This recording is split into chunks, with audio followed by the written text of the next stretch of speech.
Hey everyone, it is me, Ahmed Kamal, and today we're going to review on 3 Hot Wheels cars.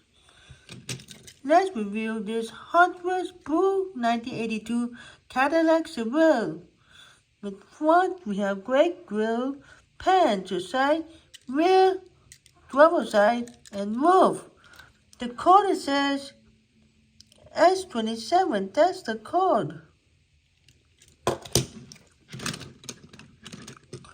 Let's review this new for 2023 is Volkswagen ID Buzz with white and yellow. With front we have VW logo, pan to side, rear, driver side, and roof with black roof.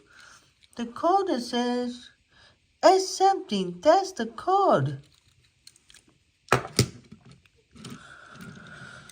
Let's review this Hot Wheels new for 2023 is Alfa Romeo GTV 6 3.0 with red, black, and white. With front, we have black grille, pan to side with Momo and Bamboo Train logo, rear, driver side, and roof. The code says S70, that's the code. Okay, thanks for watching and I will see you again in the next video.